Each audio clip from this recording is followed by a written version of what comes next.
Ya, dan jadi harga akan bisa jadi melambung. Nah, orang melambung. mengira harga akan jatuh. Bisa jadi juga melambung, tapi melambungnya Ya, karena itu, gitu kan. Permintaan tinggi, stoknya ini bagi yang tidak positif ya.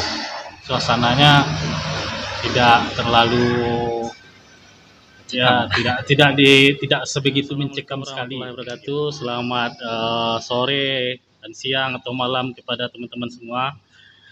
Ya, saat ini saya berada di Rasakyu Cafe di Kabupaten Siak, tempatnya di Kampung Rempak.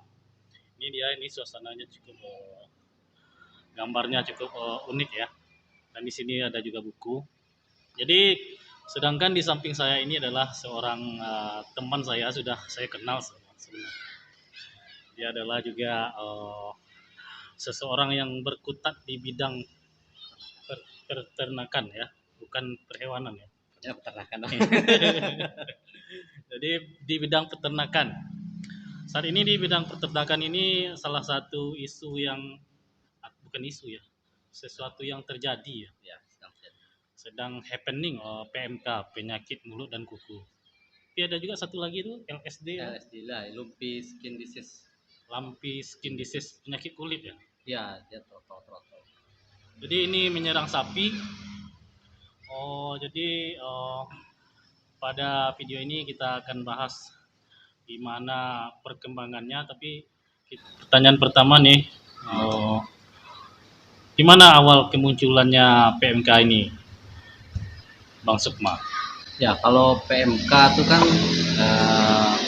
di awal 2022 ini pertama tuh kalau masalah temukan di daerah Jawa Timur lah. Saya lupa kabupaten tapi daerah Jawa Timur. Kemudian juga di Aceh. Akhirnya ditetapkan wabah sama kementerian misalnya. Kementerian itu bahwa Jawa Timur dan Aceh jadi wabah PMK. Timur dan Aceh ya. Ya.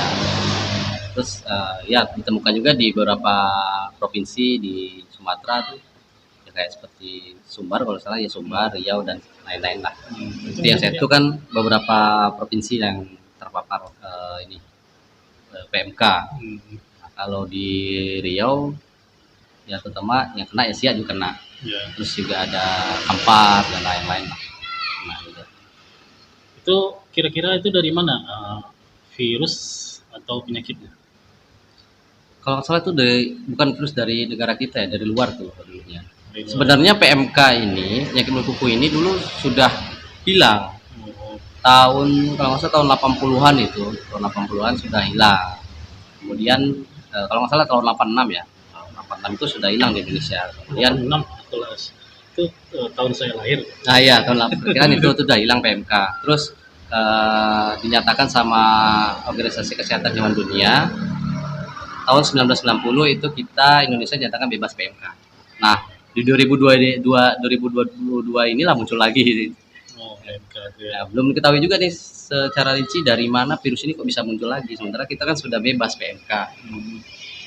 Berarti suasananya apa tuh? Endemi, pandemi, belum pandemi ya, masih wabah ya. Masih wabah. Wabah tingkatan wabah terendahnya ya. Iya. Jadi awalnya sekitar waktunya kapan itu? Beberapa waktu yang lalu, beberapa bulan yang lalu. Sejak kapan? Belum berapa ya, lupa juga belumnya. Yeah. Tapi di awal lah, setelah lumpy skin disease itu kan kalau nggak salah bulan Februari. Bulan 3 kayaknya, bulan 3 ya. Bulan 4. Kalau saya ingat itu sekitar sebulan yang lalu ya. 4 atau 5 ya. Ya kalau beritanya muncul ya sekitar sebulan yang lalu, bulan 5 ya. Awalnya itu berita muncul itu pertama di Rohul nggak salah 5 ya.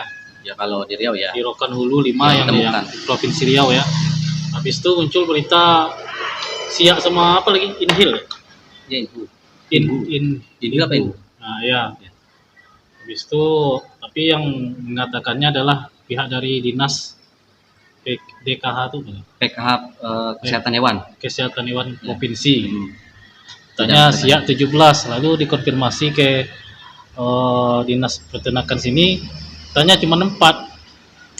Dan itu diperiksa di apa ya? Di labor ya. Veteriner Bukit Tinggi ya. Ya, waktu ketika ada laporan waktu mulai ada PMK ini diisukan ada masuk ke Siak kan.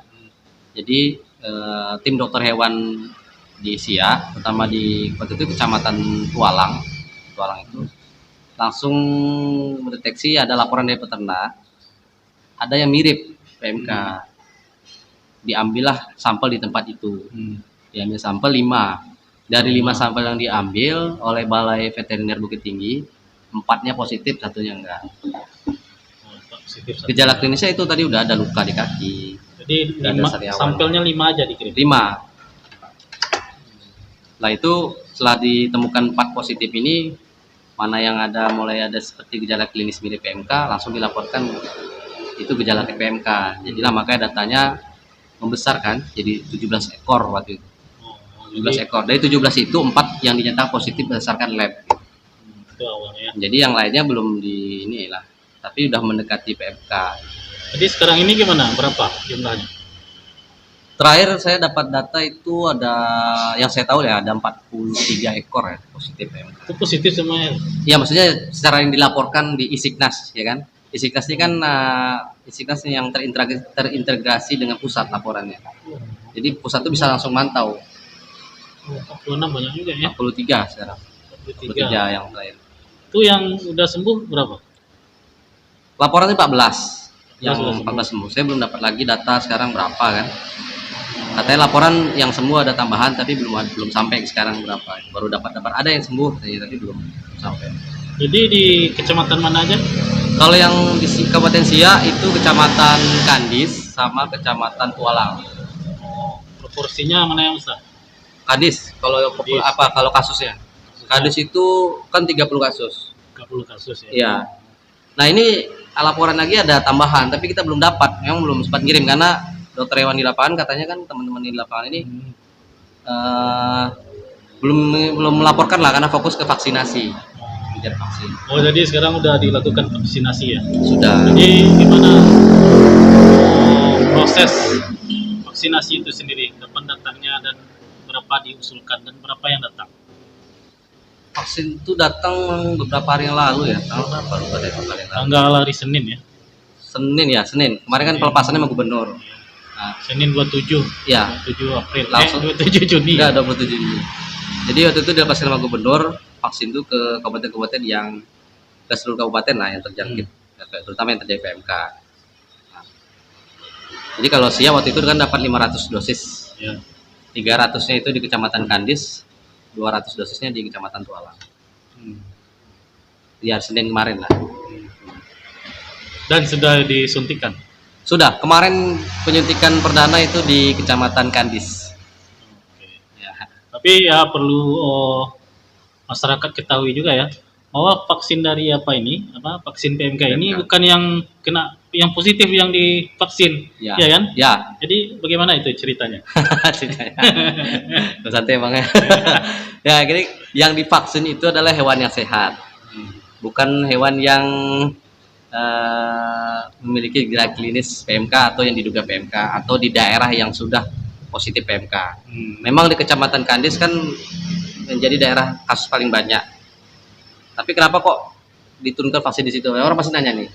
Nah, sementara yang divaksin itu harus yang sehat. Nah, yang di Kecamatan Kandis itu satu kampung. Kalau desa lah, kampung di sini sebutannya kampung kan itu desa. Satu desa aja itu namanya Pecing Bekulo. Nah, vaksinasi ini dilakukan di sekitaran Pecing Bekulo, di desa-desa tetangganya. Berapa desa? Kemarin ada berapa desa ya? Ada 4 atau 5 desa ya kemarin. 4-5 desa. Jadi sapinya berapa tuh? Kalau kemarin yang sudah dapat sampai pukul 15 sore itu sudah ada 45 ekor. 5 ekor. Nah, terus dokter lanjut sampai malam mungkin sekitar udah ratusan lah yang tervaksin. Ratusan tervaksin ya. Sulit vaksin di daerah Kandis ini karena peternak sana melihara sapinya itu eksternal ya, semi eksternal kan. Jadi ya semi ekstensif bukan eksternal. Sorry. Semi ekstensif. Jadi dilepasin nanti sore dikandangkan gitu. Sementara kita pelaksana vaksinasi kan siang, sapinya lagi lepas. Pas liar. Jadi harus digiring dulu, dikumpulin, ya kan ada berapa yang nggak ikat tali harus diikat dulu. Jadi berapa sapi tadi? 45 kemarin tuh yang sudah Yang sampai. positif 30. Oh, yang dilaporkan 30 kasus. Iya. Yang divaksin Yang divaksin nantinya ada 300 ekor. 200. Itu yang di Tualang Tualang tuh 200 ekor yang divaksin. 200 Rencananya ini baru mulai hari ini tadi. Oh. Nah, Yang positif cuma 15. yang positif enggak 15. Eh, 13. 13 ya. Jadi yang positif ini gimana nasibnya nih? Iya, yang positif ini Karena kan dia nggak divaksin juga kan? ya nanti kan dikasih penanganan medis lah, diobatin sama tim dokter hewan di lapangan kan.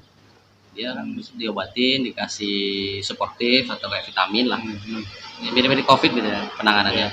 Dikasih antibiotik, kemudian dikasih obat penurun panas lah kalau dia demam. Oh iya ya, orang Antipiretik. COVID juga yang kena COVID kan belum divaksin juga kan? Ah ya, Harus sampai beberapa bulan dulu baru dia divaksin. ya itu.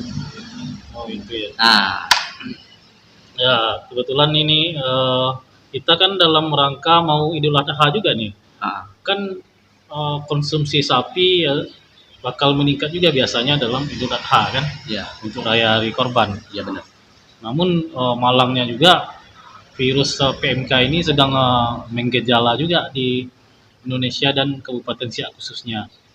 Jadi dengan adanya fenomena ini gimana apanya Kalau untuk hewan, menghadapi suasana Ya. Lebaran ini? untuk hewan kurban di Kabupaten Siak kan sejauh ini belum ditemukan sapi yang terkena PMK. Dan kalaupun ada nanti misalnya yang lolos sampai terpotong, baru sadar kita setelah dipotong dia kena PMK, dikonsumsi sebenarnya tidak apa-apa. Karena dia tidak sifat zoonosis atau menular ke manusia, jadi aman lagi yang dimakan. Cuman ya kadang kan nggak etis lah kita makan hewan sakit kan, baiknya kita makan hewan sehat. Terutama di Idul Adha ini kan hewan kurban baiknya kan yang sehat anjurannya. Saya kurang tahu hukumnya, tapi yang jelas setahu saya itu tidak cacat dan tidak sakit ya. Nah, karena kan dimakan halayak banyak kan. Ya tapi ya saya lihat memang gairah berkorban tetap jalan juga, saya lihat di beberapa masjid dan di beberapa kantor tetap banyak juga yang ingin berkorban. Nah, tapi kalau soal stoknya gimana itu? Apakah ada yang kurang atau gimana? Kan tadi banyak divaksin ya kan? Iya, kalau stok hewan kurban itu dinas lah yang tahu Iya. jumlahnya berapa sekarang, kebutuhan berapa. Tapi kalau yang pernah saya tahu kan kebutuhan sapi untuk kurban ini meningkat tiap tahun. Bahkan kemarin COVID yang ketika orang katanya kesulitan ekonomi, justru saya lihat meningkat berapa persen. Gitu kan. Nah, kalau untuk sapi ini saya apa ya? Nah, ini Cak. Pas kayaknya Standar lah ya. mungkin meningkat lah, apalagi karena ekonomi kayaknya mulai pulih pelan-pelan ya, pelan-pelan kayaknya bakal meningkat. Meningkat lagi. Jadi ya Nah, masyarakat nggak sebenarnya kalau bukan tidak khawatir kalau ya, tapi dilihat dalam masalah ini ya, kan daerah yang terjangkit itu kan nggak boleh bawa sapinya keluar, oh ya gitu juga ya kan, nggak boleh. Balai karantina kemarin udah ngomong itu nggak boleh bawa keluar karena yang kan nanti daerah terjangkit nggak boleh bawa keluar. daerah bebas ya, Tapi yang daerah Bebas? tidak terjangkit ke daerah terjangkit boleh. Boleh. Kan nggak bawa penyakit kan. Oh berarti sapi dari luar boleh ke Siak ini berarti ya? Iya boleh, tapi dari daerah yang bebas ya. Iya. Nah, kalau daerah terjangkit ke daerah terjangkit itu nggak boleh. Oh, Pokoknya daerah iya. terjangkit nggak boleh bawa keluar lah. Oh, Itu iya. kemarin ketika saya tanya ke balai karantina ya, Hmm. balai karantina di Pekanbaru. Nah, sebenarnya kalau kita bisa melihat ini adalah peluang usaha yang cukup menjanjikan bagi peternak lokal. Karena gini, satu sisi kita khawatir memang sapi-sapi yang peternak di Siak ini terjangkit PMK, apalagi sampai mati. Artinya nggak bisa dikorbankan. Iya. Ya kan, satu sisi kita takut dengan itu. Nah, tapi melihat dengan